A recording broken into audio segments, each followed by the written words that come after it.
Assalamu alaikum, dear viewers. Today I have come with another interesting and exciting topic, and that is why this is not a good idea to sell your house or land and put the money into something else other than property. Well, land is the only commodity that all must guarantee to go up and up for a longer period of time. The population continues to explode, but the earth is so large, is only so large, while your particular location may be more or less attractive to buyers, and therefore it is expensive or not. Overall supply and demand dictates a rising cost of land. Alright, it's a good idea to sell your property or land in Islam? No, never.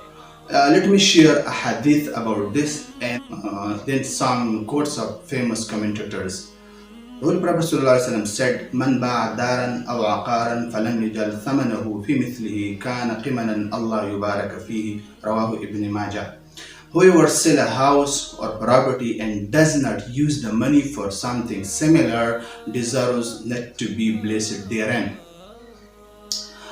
Al-Manawi, a famous commentator, said concerning the meaning of the hadith, whoever sell a house, because it is the price of a blameworthy worldly adornment, and Allah subhanahu wa ta'ala created the earth and made it a dwelling place for the slaves, and he created the two races, he means mankind and jinn, to worship him. So became a trial for them, and it became a mean of disobedience. So blessing was taken away from it. If it is sold and the money is used to buy a store, he will not be blessed therein, because he has done something contrary to Allah's plan to make the earth a resting place. But if he puts his price into something similar, then he has kept things in accordance with the Allah's plan. So he will attain the blessing that Allah subhanahu wa ta'ala has put in it. The blessing is connected to Allah's plan per his creation. In quotes from Faidul Qadir. Mullah Ali Qarahullah, another very famous commentator, said selling house and property and use the money to buy movable item is not mustahab. It has many benefits and it is not subject to developing problem.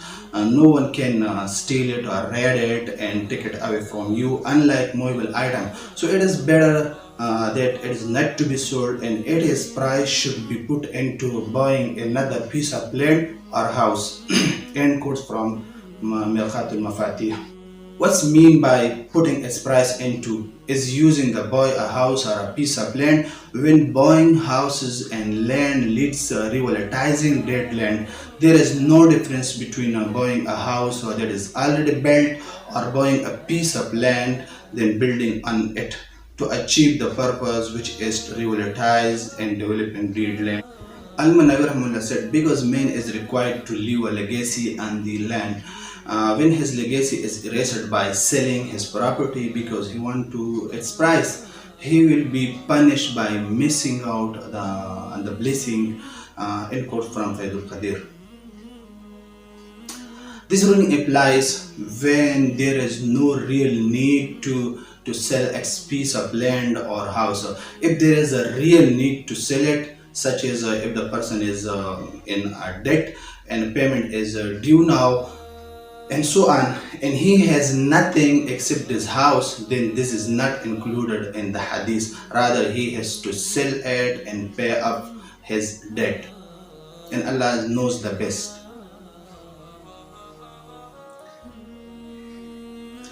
Let me conclude. The result of this hadith is that, first of all, one should avoid selling the property as much as possible, because buying a property is a difficult issue. If for some reason a house or a property has to be sold, then buying another house or property at the same price has many advantages, as there is no risk of being stolen or lost. Secondly, money is likely to be lost in accident. Thirdly, the money is likely to be spent on useless things. This is a general phenomena.